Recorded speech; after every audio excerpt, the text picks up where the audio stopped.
Okay, so this is totally unprepared because I was only told last minute, but that's the thing about ADHD, isn't it? Just got to do it on the hoof.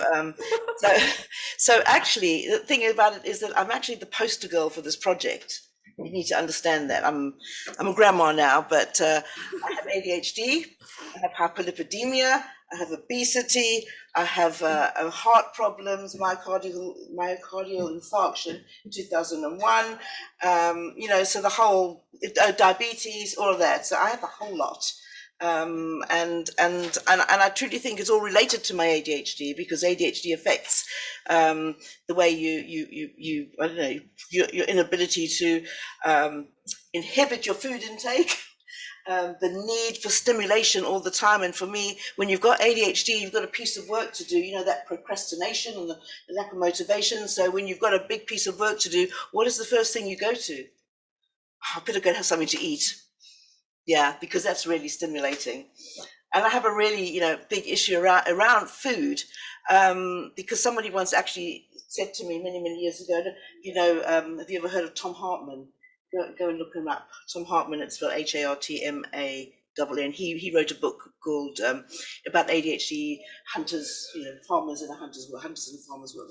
So he talks about the ADHD hunter, and I should talk a lot to him about this, because one of the things is that when we travel, my first thought always is, are we going to Greece? Great, the food in Greece. I've got to go and experience the food in Greece. Or we're going to Sweden. I'm still wondering where the herrings are, because I'm still looking for the herrings. Like, it's the first thing on my mind, and I know which foods are in which country and which are the good foods. And he said to me, he says, because Andrea, he said, you're a sorter. So in many years ago, when they were the hunters and farmers, you are the hunter who knew where to go to get the good food. And so, and it's true to look back and all that. These things, are really, really, really true.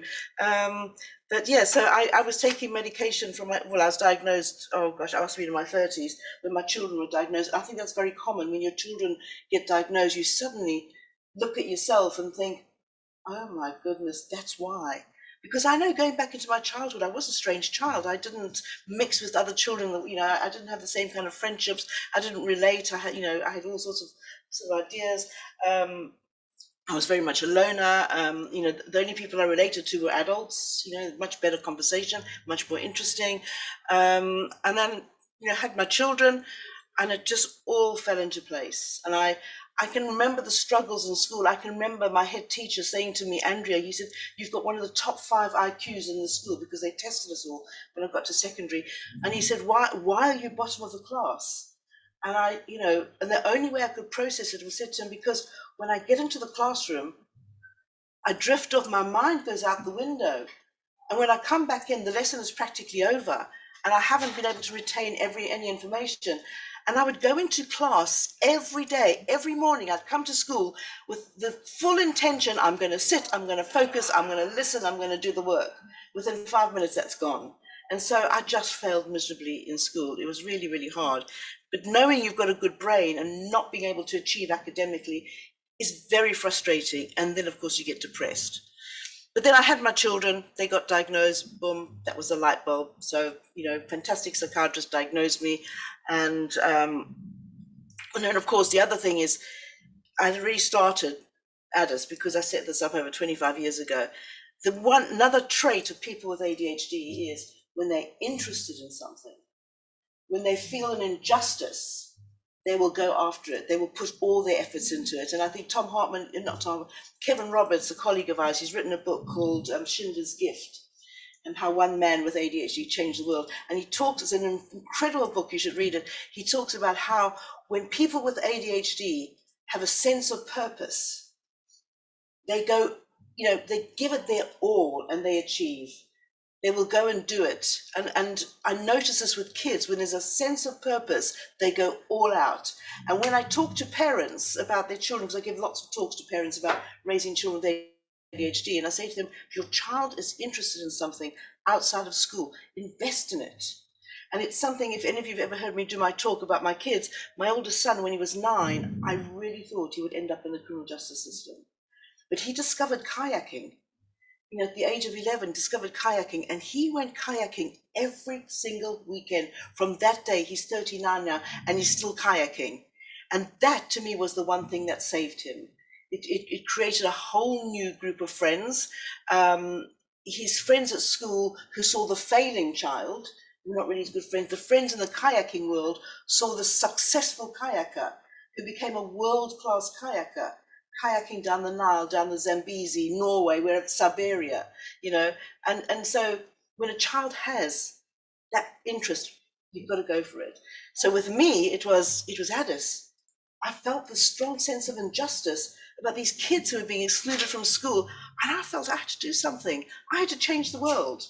And so I put my absolute heart and soul into building up this organization. But of course, it was really, really hard.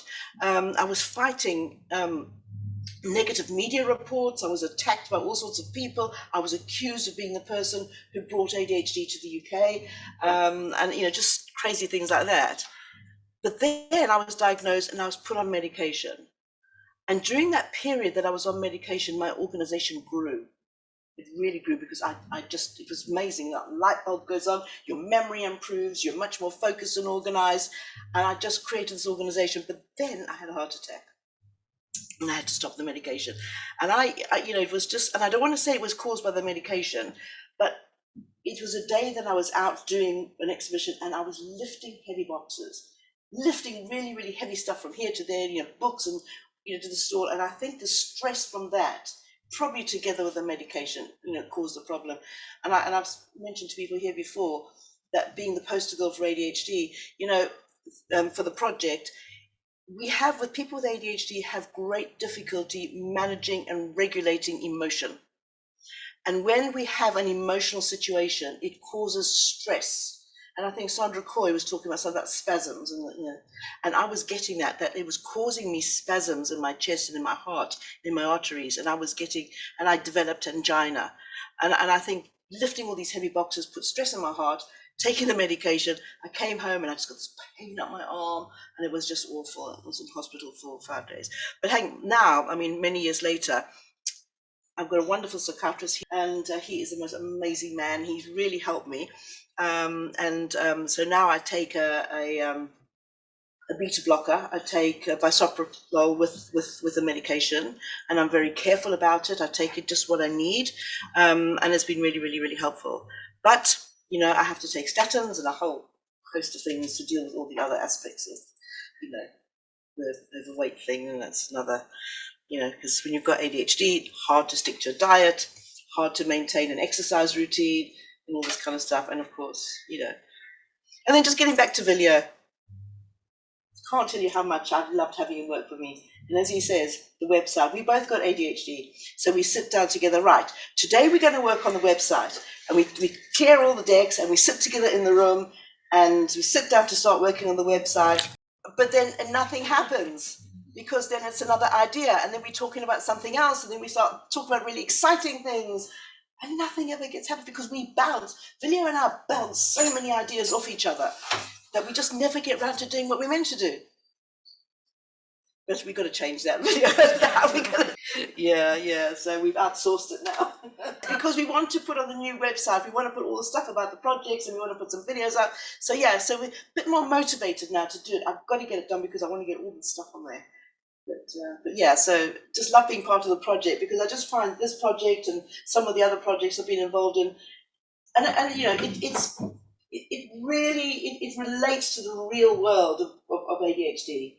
It's the real life experiences. Your research. A lot of the scientists sit, in your universities, whatever, and don't ever come into contact with people with ADHD.